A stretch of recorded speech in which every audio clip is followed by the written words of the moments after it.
We've all had nasty neighbors, but an entire town?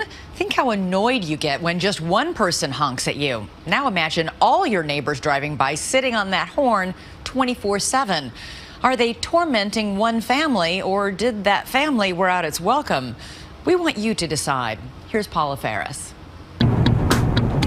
Of all the homes in Hubbard, Ohio, it might be the last one you'd expect folks to fight over. But this vacant house on East Liberty Street is the hottest property since good old Nehemiah Hubbard founded the town 200 years ago. Oh, what a fuss over a little fixer-upper. This all started in 2007 over a simple real estate deal, correct? Right. It was the property next door here. Meet Rick and Cindy Kurlich, longtime Hubbard residents. They say all they wanted was to buy the property next door. The only problem? It wasn't for sale. These folks, John and Marlene Clementi, had inherited half the house. The other half was tied up in court. But Rick Kurlich tried to buy it anyway, even though it had been in the Clementi family for generations. I says, well, you're not getting my land. And I said, that's not right. It's my family since 1922. How could you do that? The Clement family called me up and they told me to take my bid off the table. And if I didn't take my bid off the table, we'd be bitter enemies for life. Rick never got the house, but he says he's still paying for what he did. As the town fire chief, Clementi had lots of friends, and suddenly Rick and Cindy say it seemed like every single one of them was driving by honking the horn, and it wasn't to say hello.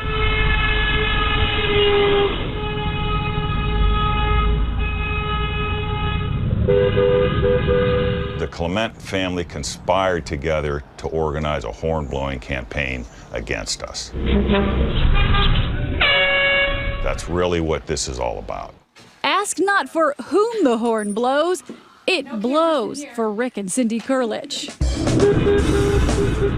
In the beginning, it was 100 times a day. 100 times a day? 100. So they began planning their payback. Their house now bristles with expensive surveillance cameras. As we were looking them over, just watch what happened. The last camera is down here on the tree. Okay. Oh, somebody just honked their horn. Did you hear that? Yeah, it's never Was that ending. a friendly honk? Probably not. Okay. Rick says his ear is now finely attuned. Do certain makes and models have a particular sound? Yes. You can tell an import horn from a domestic horn.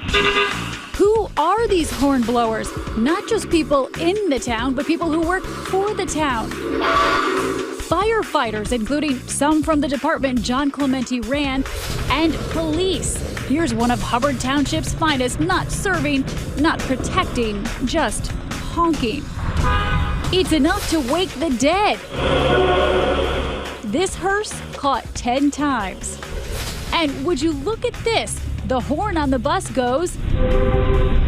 An education for Hubbard's next generation of horn blowers. Rick and Cindy renamed their dining room the evidence room. Wow. There's more in the basement. There's hundreds and hundreds of photographs and discs and stuff here. You're like a detective. So when did people start blowing the horns? Were you recruiting people, telling them to get this guy out of town? That's what he tells everybody.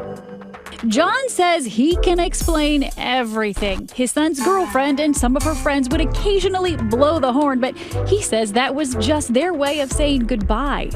When they would leave the house, the girls would toot the horn just to let them know they're leaving. A little toot? Yeah, Rick says, like this car leaving the Clementi's driveway at 4 in the morning. Does the city of Hubbard have a horn-blowing epidemic? An epidemic? No. We do have a problem in one particular area. We patrolled around town with the police chief, Jim Tafe. At some point, people began blowing horns, but it became clear at another point that on occasion it was used to harass the person that lived there. Kurlich began taking horn blowers to court. He says he got orders of protection against more than a dozen people, and he didn't stop there. He started suing. Somebody beeps, Rick sues. Beep, sue. At the Trumbull County Courthouse, the legal paperwork is piling up. Rick is now suing no fewer than 40 alleged hornblowers, including the Clementis. This isn't my job, and I don't want to do this, and I'm sad that I have to. Curlich versus everybody. It seems like the town of Hubbard is against the Curliches, and everybody's in on it now. Why wouldn't you be against him? If you beep your horn one time, he'll take you to court. Just a regular beep. Does the city of Hubbard want the Curliches to leave? I believe so. Do you think you've made matters worse? We don't know how else to stop it. We knew it was a long shot, but we asked both sides if they would consider mediation. We would love it for it to stop, but how do you get everybody in Hubbard to come to a meeting and say stop? Now there's a thought, get everybody in Hubbard to come to a meeting. I don't know. Oh yeah, Rick, that's just what we're gonna do. It's the 2020 Barbecue Peace Summit. Yeah, all right. But will the warring parties or anyone else bother to show up? 2020 continues. Once again, Paula Ferris. Which is the real Hubbard, Ohio? The peaceful city that claims to be the official home of the nicest people? Or the horn-blowing bedlam captured on Rick and Cindy Curlich's surveillance cameras? This is some stalking. Has it become a living hell for you? Yes, Oh, absolutely. definitely. They say horn-blowing bullies are ruining their lives. How do you get out of the situation? We really don't know. Former Judge Billy Columbaro says she knows how it might be solved. Well, we're on our way to see Mr. Curlich and Cindy. On a gray and rainy Friday, she came to Hubbard to try to mediate the noisy feud. The minivan diplomacy begins at the Curliches. Hello. Hi there. I'm Rick. The judge says mediation has a better chance without cameras. All right, guys, you can leave. Out of here. 3 hours later, Judge Billy emerges with a slice of coconut cake, but no deal. He's thinking about it. That's a good first step. Next stop, the Clementis, the people Rick and Cindy say organized the horn-blowing harassment in the first place. Hi. Another marathon session, but at the end of the day, My assessment is they're just not ready for mediation at this point. it looks pretty hopeless. But the next day, clear skies and a new plan. 2020 throwing a peace and reconciliation barbecue, complete with banners, balloons, and burgers. We even hired a classical guitar quartet and an a cappella group, hoping their harmonies will inspire. We all just arrived on the scene. We got about an hour before everyone starts arriving. We've invited the entire town with full-page newspaper ads. It was a big story. A national news magazine is back in the Valley today trying to help resolve the horn-honking harassment case in Hubbard. Cheeseburger's ready. Who had the cheeseburger? There you go. Thank you. You're welcome. You think we're gonna come to a happy medium over hot dogs and hamburgers today? We sure hope so. It's between two people, and the whole city's involved. Yeah, now it makes us all look like idiots. We do want to welcome you to the Hubbard, Ohio Peace and Reconciliation Barbecue.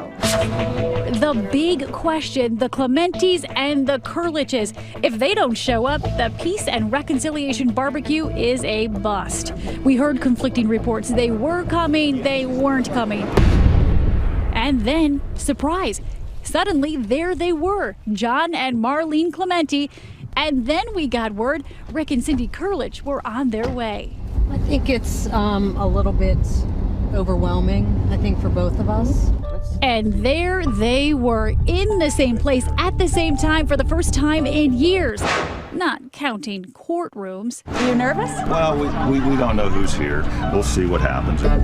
For a moment, we thought we had a breakthrough. The Curlich's representative, Vic Rubenstein, confronts the Clementi's attorney, Jim Wise, insisting they go ahead with mediation. Can we hear that from Mr. Clementi's mouth? He's ready to mediate? My clients have always been willing to mediate. Well, then let's get it on. But is he willing to compromise? That is up to him. I can't answer that. First and foremost, The lawyers for both sides made brief statements, but the Kurliches and Clementis themselves spent the Peace and Reconciliation barbecue avoiding each other. Here are John and Marlene. Rick and Cindy are way over there. But we did accomplish this. We got people talking and, better yet, listening. Kelsey Stafford admits her fiancé was a serial horn blower.